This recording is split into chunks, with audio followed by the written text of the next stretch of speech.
आप सभी प्यारे बच्चों का फिर से स्वागत है। 2023 में हुए सहायक शिक्षक भर्ती परीक्षा के मैथ्स के पेपर को हम सॉल्व करेंगे। ये वीडियो दो भाग में होगा। भाग एक में आज 15 क्वेश्चन सॉल्व करेंगे और सेकेंड वीडियो में नेक्स्ट 15 क्वेश्चन। इस क्वेश्चन पेपर को सॉल्व करने का सबसे बड़ा बेनिफिट ये है कि बहुत जल्दी जो आने वाली शिक्षक और सहायक शिक्षक की भर्ती परीक्षा है उसके मैथ्स के क्वेश्चन पेपर को आपको पकड़ने में सुविधा होगी और कहीं ना कहीं सिर्फ उसी एग्जाम में काम नहीं आएगा बल्कि दूसरी आने वाली भर्ती परीक्षाओं के लिए भी उतना ही उपयोगी है। जो सवाल हम लोग यहाँ बनाएंगे यथासंभव अधिक से अधिक ट्रिक का प्रयोग करने का प्रयास करेंगे उन सवालों में डिटेल के साथ। चलिए स्टार्ट कर देते हैं। पहला क्वेश्चन बहुत प्रसिद्ध क्वेश्चन है, हमेशा व्यापक पूछता है इस क्वेश्चन को।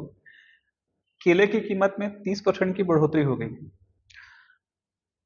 तो ऐसी अवस्था में 7 रुपया 80 पैसे में पहले से 3 केले आपको खाने को कब मिलेंगे? प्रति दर्जन केले की वर्तमान कीमत कितनी है? जो लास्ट लाइन है वो उससे ज्यादा कठिन करेगा, 1 दर्जन वाली। तो इस प्रकार के सवालों को आपने पहले भी बनाए हैं, लेकिन वहां 1 दर्जन शब्द प्रयोग नहीं करता था। केले की कीमत में 30% की बढ़ोतरी हो गई। अब 30% का मतलब होता है 30/100, मतलब 3/10। यहां पर आप लिखेंगे मूल्य और एक तरफ लिखेंगे खपत। देखिए हो क्या रहा है पूरी प्रक्रिया में, पहले आप 7 रुपये 80 पैसे के हिसाब से केले खरीदते थे, अभी आप 7 रुपये 80 पैसे के हिसाब से ही केले खरीदोगे, लेकिन दाम बढ़ने पर आपको पहले से 3 केले कम खरीदने को मिलेंगे। तो मूल्य हम लिखेंगे 10 और यहाँ 10 में 3 की बढ़ोतरी हो रही है, तो इसका मतलब नया कीमत हो जाएगा 13। खपत हमेशा उल्टा होता है, जब दाम स्थिर हो तो खपत हमेशा अपोजिट होगा, यानी पहले 13 खाते थे तो आपको उसी दाम के 10 खाने को मिलेगा। वस्तु की कीमत स्थिर है इसलिए ऐसा हो रहा है। अब इस अवस्था में क्या हुआ, ये खपत में कमी आ रही है। पहले 13 यूज होता था, अब 10 यूज हो रहा है, तो कितने की कमी आ रही है? 3 की कमी आ रही है। 3 इकाई, 3 भाग, 3 हिस्सा, 3 पार्ट, इसे इकाई के रूप में रखिएगा तो कंफ्यूजन होगा। क्यों? क्योंकि इधर हमको प्रश्न में बोल दिया है कि आपको पहले से 3 केले कम खाने को मिल रहे हैं, तो 3 इकाई किसके बराबर होगा? 3 केले के बराबर होगा। तो 1 इकाई बराबर कितना होगा? 1 केला। तो 1 इकाई 1 केले के बराबर हो रहा है। अब क्वेश्चन के हिसाब से देखा जाए, खपत में जब कमी आ रही है तो आप 10 केले यूज कर रहे हो, तो भाई 10 इकाई 1 इकाई बराबर 1 केला, तो 10 इकाई बराबर क्या हो जाएगा? 10 केला। इसका मतलब सीधा सीधा आप पहले उसी 7 रुपये 80 पैसे में जहां आपको ज्यादा खाने को मिलता था, ठीक है, अब आपको कम खाने को मिलेगा, 10 केला खाने को मिलेगा। दाम 10 था, 10 से 13 हुआ। जब दाम 10 था तो 13 खपत होती थी, तो अब जब 13 हो जाएगा तो आपको 10 खपत करना पड़ेगा। वस्तु की कीमत को स्थिर रखा गया है इसलिए ऐसा कर रहे हैं, अगर स्थिर कीमत नहीं होती तो कोई और तरीका होता वहां। तो देखिए यहाँ पर आप देख सकते हैं कि जो 10 केला है उस 10 केले की कीमत कैसी है? 7 रुपये 80 पैसा। तो जाहिर सी बात है 1 केले की कीमत कितनी हो जाएगी इस अवस्था में? 7 रुपया 10 से डिवाइड होगा। तो प्रश्न में ऐसा नहीं बोला है, प्रश्न बोला है प्रति दर्जन वर्तमान कीमत। अभी वर्तमान में 1 केला 0.780 हो रहा है, तो 12 केला, तो 12 को हम गुना कर देंगे तो 12 से ये हो जाएगा 12×96 9, यह आ जाएगा 9 रुपये 36 पैसा। सीधा सीधा मेरा ये फाइनल आंसर हो जाएगा। ठीक है, तो 9 रुपये 36 पैसा वर्तमान में केले की कीमत है। चलिए ये पहला क्वेश्चन हो गया। सेकंड क्वेश्चन की ओर हम बढ़ते हैं।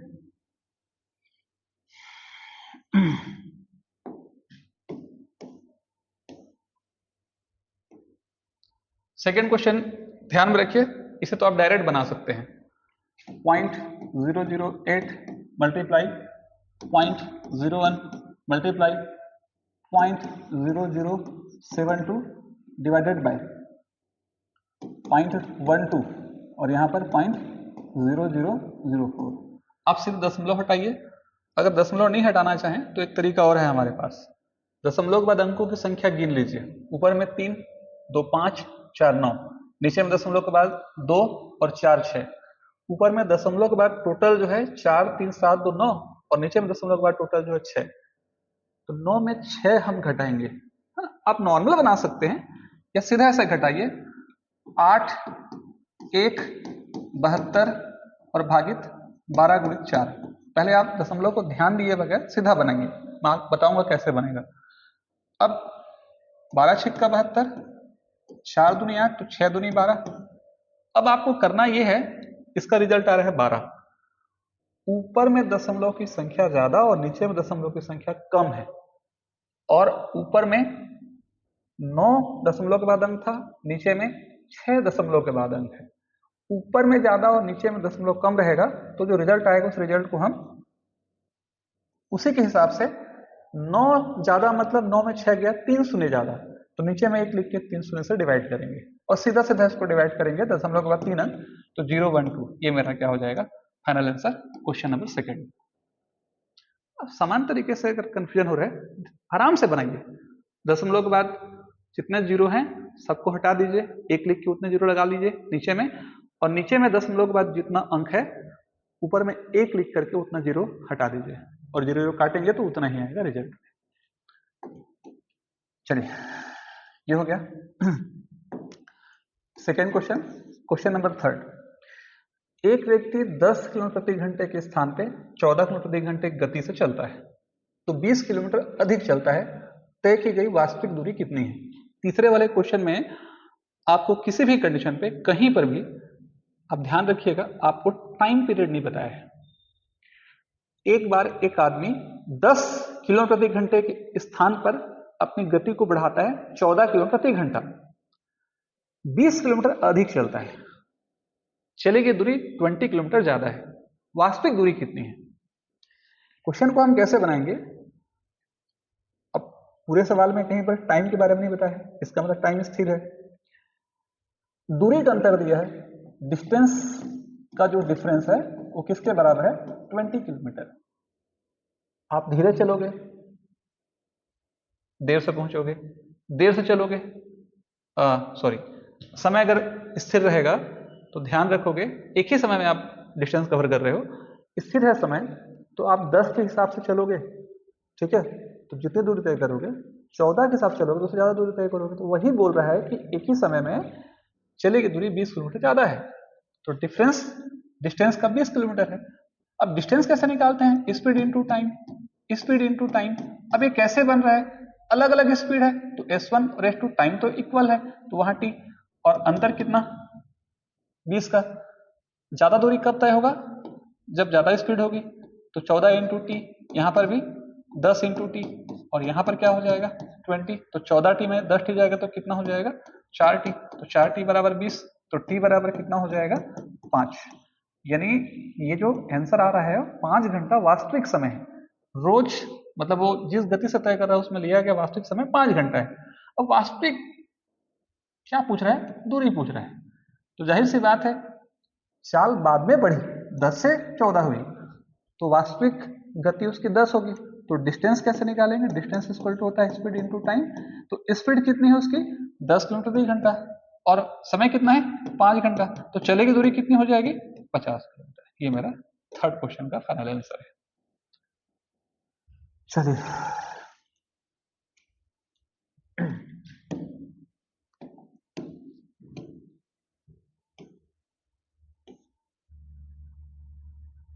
Question number 4। 2/5, 15/21, 7/10 मल्टीप्लाई 3/8। सबसे छोटा भिन्न कौन सा है जिसे इसमें जोड़ने पर एक पूर्ण संख्या प्राप्त होगी?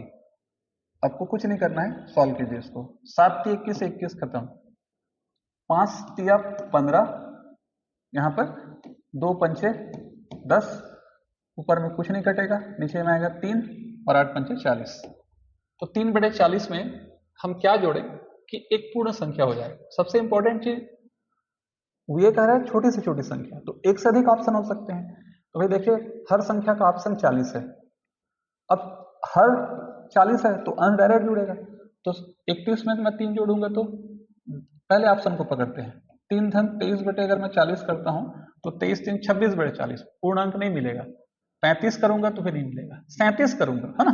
तीसरे, ये तो बहुत आसान सा सवाल है, तीसरे ऑप्शन को पकड़ेंगे हम, 37 बटे कितना 40, तो जाहिर सी बात है 37 3 40 और 40 40 से 40 कटेगा तो उत्तर किसके बराबर आ जाएगा 1 के बराबर। ठीक है, ये हमारा आंसर है। पूर्ण संख्या मिलेगी, परिमेय संख्या नहीं मिलेगी, बाकी सब में जोड़ने के बाद रेशियो आएगा जो परिमेय संख्या के बराबर होगा, पूर्ण अंक नहीं होगा, 2 4 6 8 वाला नंबर नहीं होगा, है ना। ठीक है, क्वेश्चन नंबर 5वां यानी इस प्रैक्टिस सेट इस क्वेश्चन पेपर का 50वां नंबर x प्लस 2। ध्यान रखिएगा, अगर आपको क्वेश्चन छोटा दिखे तो आप स्क्रीनशॉट लेके क्वेश्चन को रख लेंगे समझने के लिए, है ना। x 1 घन 2 1 घन 4 1 घन 6 घन 8 का औसत 11 है, अंतिम 3 प्रेक्षणों का औसत निकालना है। जब भी ऐसा सवाल आए, देखिए हर डाटा के बीच में अगर डिफरेंस इक्वल है, x से x प्लस 2 गए तो 2 का अंतर, x घन 2 से x घन 4 गए तो 2 का अंतर, 4 से 6 गए 2 का अंतर, 6 से 8 गए 2 का अंतर। तो हर एक संख्या के बीच में जब अंतर बराबर होता है ना, बीच वाला नंबर उसका एवरेज हो जाता है। अब ये जो 5 डाटा हमको दिए, उस 5 डाटा में औसत 11 है बोल रहा है, तो x निकाले बिना हमारा काम नहीं चलेगा। तो बीच का नंबर कौन सा है? बीच का नंबर है x घन 4, और औसत किसके बराबर है? जब भी हर एक संख्या के बीच में अंतर बराबर है और उन संख्याओं का कुछ औसत दिया जाए तो बीच वाला नंबर हमेशा उसका औसत होता है, अगर वो विषम में है तो। 1 2 3 4 5 डाटा दिया है, हर डाटा का अंतर बराबर है तो बीच वाला नंबर औसत के बराबर होगा। तो औसत है 11, तो x घन 4 बराबर 11, तो x बराबर कितना निकल जाएगा? 7। अब x निकल गया, अंतिम 3 प्रेक्षणों का औसत पूछ रहे हैं, तो अंतिम 3 मतलब क्या? x घन 4, x घन 6 और x घन 8। अंतिम 3 का औसत मतलब आंकड़ों का योग भागित आंकड़ों की संख्या। ठीक है, तो 1 2 3, यहाँ 3x आ जाएगा, 8 6 14 4 18 हो जाएगा, यहाँ 3 हो जाएगा, 3 कॉमन निकल कट जाएगा तो x प्लस 6 हो जाएगा, और x का मान आपने निकाल लिया है 7 और 6, और 7 6 कितना 13। x कहाँ से आ गया? ये जो x दिए गए कंडीशन से निकला है उस x को मैं यहाँ 7 रख देता हूँ, मुझे 13 निकल जाएगा। ये मेरा 5वां नंबर का सवाल है।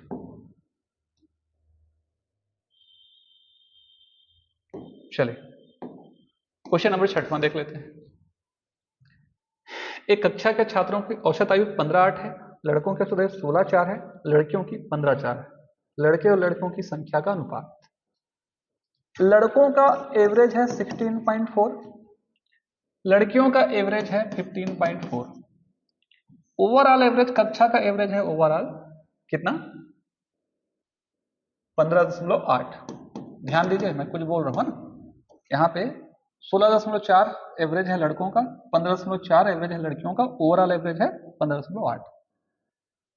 जब दो वस्तुओं को तीसरे वस्तु में हम मर्ज करते हैं, दो वस्तुओं को जब तीसरे वस्तु में मर्ज करते हैं, तो ऐसी अवस्था में इन दो नंबर को इस तीसरे नंबर में मर्ज कर रहे हैं, तो इस प्रकार की वस्तु को का कितना हिस्सा, इस प्रकार की वस्तु का कितना हिस्सा लिया गया, ये रेशियो में आपको मिलेगा।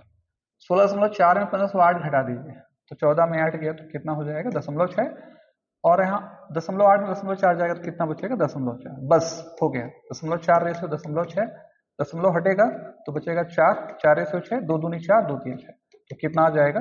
2 रेशियो 3। ठीक है, चलिए अगले सवाल की तरफ देखते हैं। जो नेक्स्ट क्वेश्चन है वो ध्यान रखिएगा, दो घनों के आयतन का अनुपात 8/25 है, उसकी भुजा और सतह के क्षेत्रफल का अनुपात क्या होगा?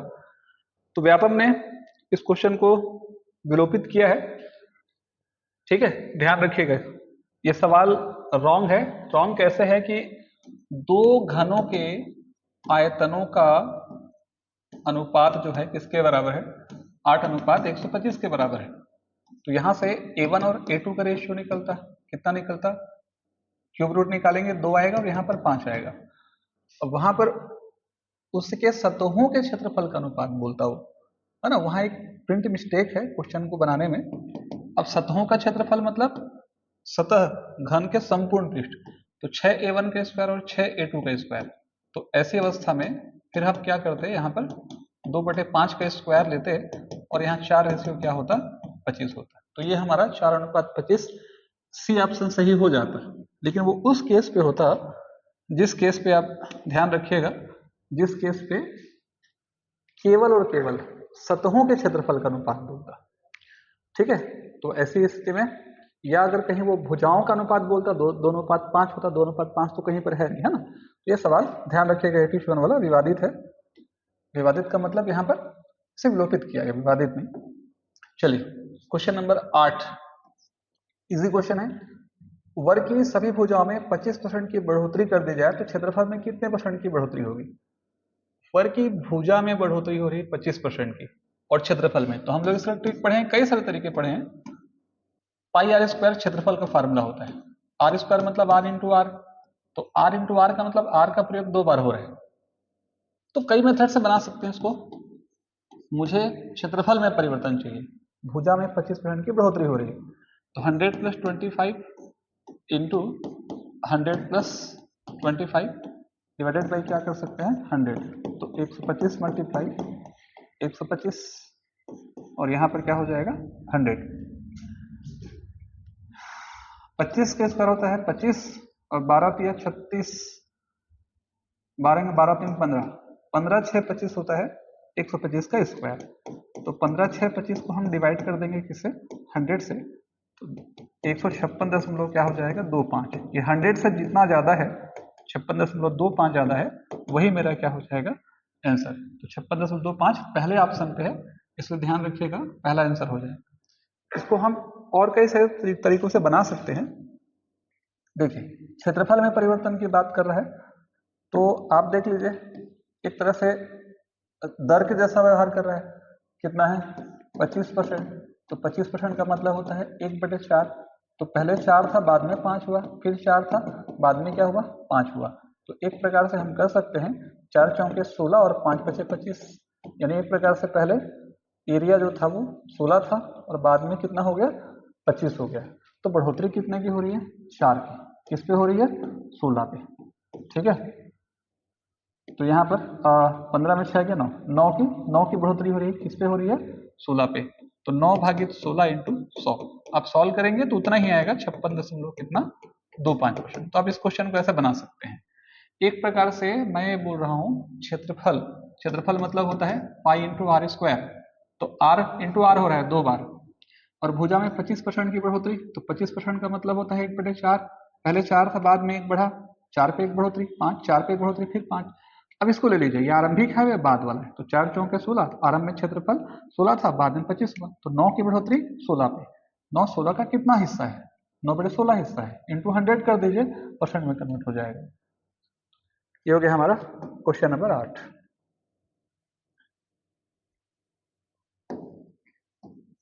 क्वेश्चन नंबर 9, 3 पुरुष या 5 महिलाएं, इस क्वेश्चन को भी हम 4-5 तरीकों से बना सकते हैं। इसमें मैंने एक वीडियो भी बनाया है टाइम एंड वर्क का, एक सवाल के 4 तरीके या 6 तरीके, वहां आप जाकर के इस क्वेश्चन को देख सकते हैं। इसको सबसे शॉर्ट तरीके से बता रहा हूं।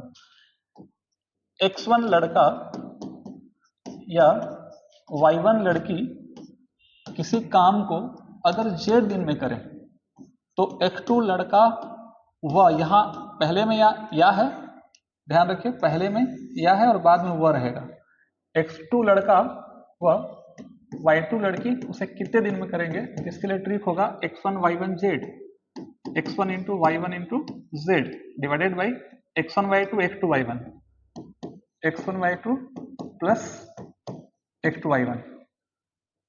3 या 5 43 दिन में, 3 5 इंटू 43। उसके बाद यहां ले लीजिए 3 का गुना 6 से, 3 का गुना 6 से और 5 का गुना 5 से, 3 5 43। उसके बाद क्या था 5 और कितना था 6, 3 6 18 और 5 5 18 25 है ना। 3 गुणित 6 प्लस 5 गुणित 5, इसका मतलब क्या हुआ 3 गुणित 5 गुणित 43 डिवाइडेड बाई 36 में 25 जोड़ेंगे, 18 में 25 जोड़ेंगे तो आएगा 43, 43 से कटेगा तो 5 3 15, ये मेरा फाइनल आंसर हो जाएगा। x1 लड़का या y1 लड़की किसी काम को z दिन में करें तो x2 लड़का व y2 लड़की कब करेंगे, x1 into y1 into z divided by x1 y2 plus x2 y1। 3 लड़का या 5 लड़की 43 दिन में करते हैं, तो ऐसी अवस्था में 5 लड़का और 6 लड़की या महिला या पुरुष कितने दिन में करेंगे, इस पर रखेंगे तो क्वेश्चन सीधा बन जाएगा। चलिए क्वेश्चन नंबर 10वां देखिए। एक समूह में कुछ गाय और कौवे हैं, तो अगर गाय की संख्या x है और कौवों की संख्या जो है वो y है। तो एक कंडीशन ये बता रहा है पैरों की संख्या सिरों की संख्या के 2 गुने से 14 अधिक है। तो भाई जाहिर सी बात है पैरों की संख्या सिरों की संख्या के 2 गुने से 14 अधिक है। गायों की संख्या निकालिए। अब गाय कितने हैं नहीं पता, तो एक गाय के 4 पैर, तो x गाय के 4x पैर, ये हो जाएगा पैर। और एक कौवे का 2 पैर, तो y कौवे का 2y पैर, ये हो गया पैरों की संख्या। जितने जानवर होंगे उतने ही सिर होंगे, क्योंकि एक जानवर का एक सिर। तो सिरों की संख्या कितनी हो जाएगी x प्लस वाई। ये सिर है और ये पैर है। रिलेशन क्या बताया इसमें, पैरों की संख्या सिरों की संख्या के 2 गुने से 14 अधिक है। क्या जो पैर है वो इनके सिरों की संख्या के 2 गुने से 14 अधिक है। सॉल्व कीजिए। 4x प्लस 2y बराबर 2x प्लस 2y प्लस कितना 14। ये 2y से 2y यहाँ से कैंसिल हो जाएगा। 4x में 2x घटेगा, ट्रांसफर होकर 2x होगा, 2x बराबर 14। तो x को उत्तर कितना निकल जाएगा 7। तो x किसे एक्सप्रेस करता है, ध्यान में रखिएगा गायों की संख्या को। यही मेरा क्या हो जाएगा आंसर हो जाएगा। चलिए नेक्स्ट क्वेश्चन में पढ़ते हैं।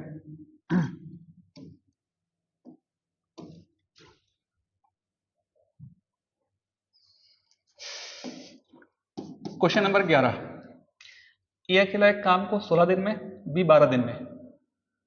इन्हें शुरुआत की, दोनों एक दिन छोड़कर एक दिन काम करें तो काम कब पूरा होगा।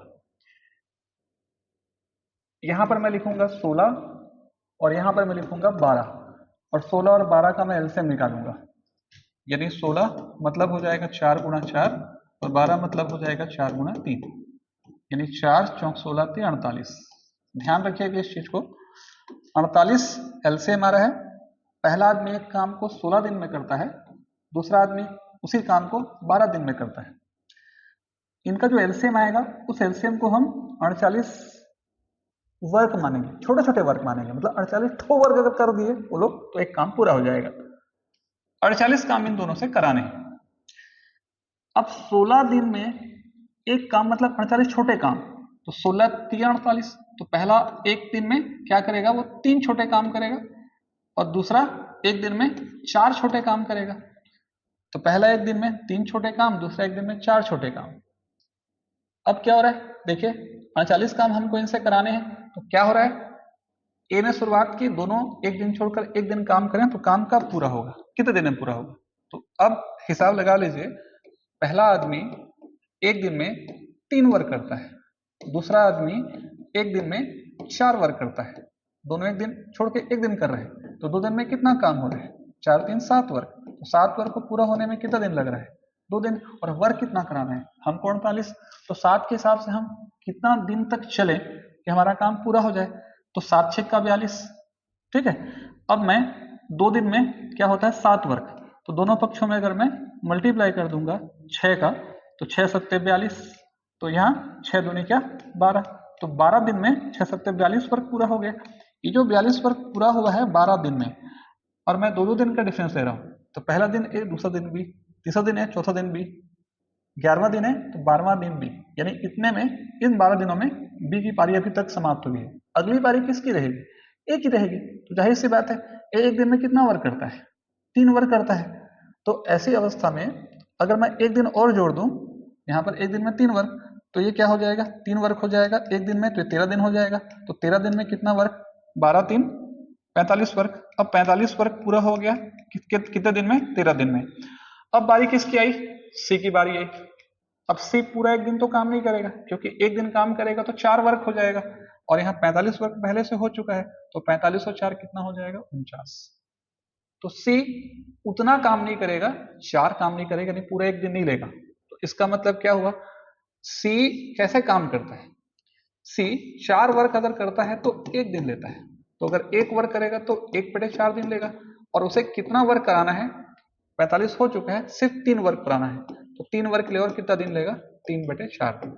यानी सही आंसर मेरा क्या हो जाएगा, यहां तक 13 पहुंच गए थे, 13 सही 3/4 दिन। तो 13 सही 3/4 मेरा क्या हो जाएगा, फाइनल आंसर हो जाएगा। चलिए ठीक है, आप इसे और भी अलग तरीकों का प्रयोग करके बना सकते हैं। चलिए ठीक है, समझ जाएगा। फिर कभी समय और कार्य का जब मैं टॉपिक पढ़ाऊंगा तो बहुत अच्छे अच्छे तरीके हैं वहां पे। अभी सहायक शिक्षा के क्वेश्चन को सॉल्व करते हैं। क्वेश्चन नंबर 12, दो संख्याओं का योग 55, एलसीएम और एचसीएफ क्रमशः इतने हैं, उन संख्याओं के उत्क्रमों का जोड़।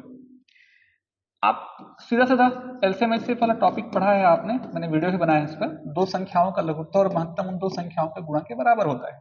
तो दो संख्याओं का एचसीएफ 5, एलसीएम 120, तो 120 गुना 5 बराबर क्या हो जाएगा, XY, 12 पंचे 60, तो XY बराबर क्या निकल जाएगा, 600। देखिए ये निकल गया 600, एक कंडीशन बन गया। आगे बोल रहा है उन संख्याओं के व्युत्क्रमों का जोड़। तो मैं क्या करूंगा, आप देख लीजिए, आपको यहां पर एक और कंडीशन दिया होगा, उन दो संख्याओं का योग, मतलब x प्लस वाई का मान दिया है, कितना दिया है, 55। जैसे समीकरण हम क्या कर देते हैं, 2, और कुछ नहीं करना है, एक में दो का डिवाइडेशन कर दीजिए। तो जब एक में दो का डिवाइडेशन कर देंगे ना, तो x into y divided by क्या हो जाएगा, x प्लस वाई।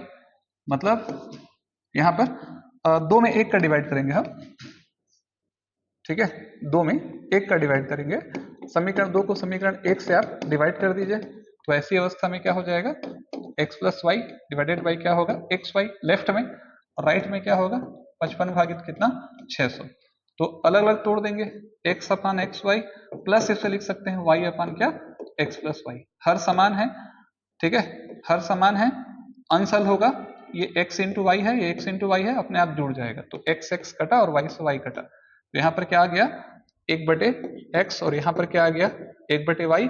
इस तरह आपको सरल करना पड़ेगा, 5 एकम 5, 5 एकम 5, 5 12 60, तो 11/120 जो है क्या हो जाएगा, मेरा आंसर सी नंबर का। क्वेश्चन नंबर 13,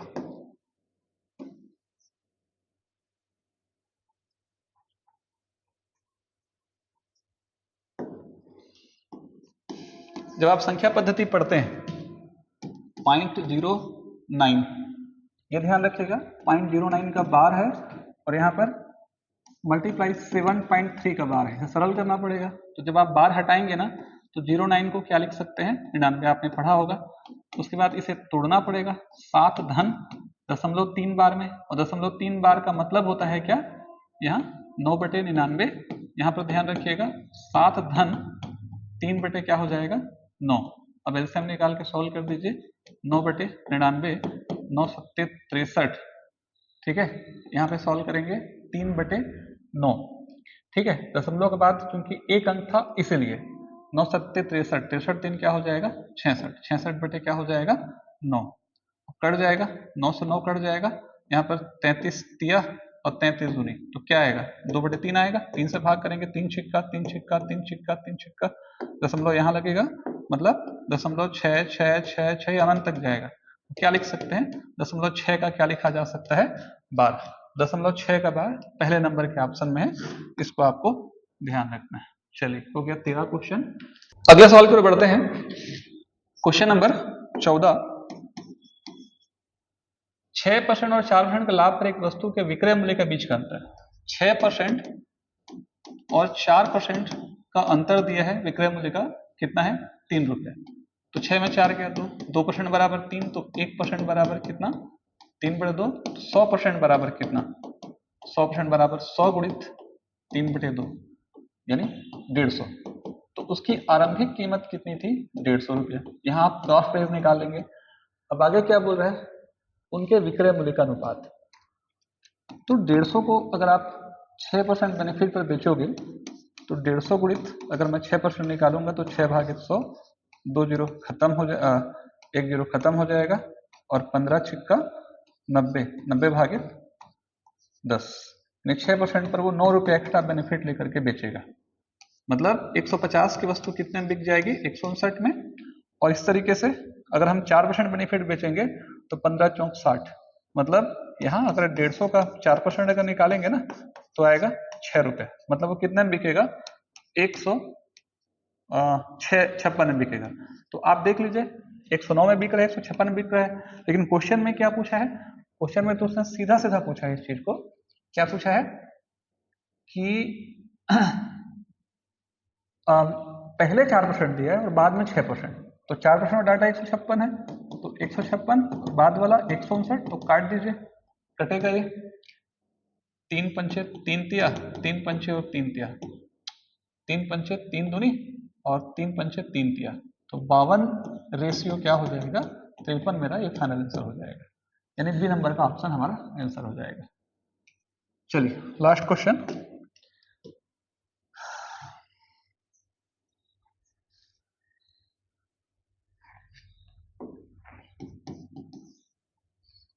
x का 10%, x का 10% y के 20% के बराबर है, तो 10x भागे 100 बराबर 20y भागे कितना 100, ये दोनों कैंसिल, ये इससे कैंसिल, तो x बराबर क्या आ गया 2y। कंडीशन क्या पूछा है, x रेशियो y ट्रांसफर कीजिए, तो उधर क्या बचेगा 2, और 2 मतलब 2/1, तो मेरा आंसर क्या हो जाएगा बी नंबर 95 नंबर का सवाल।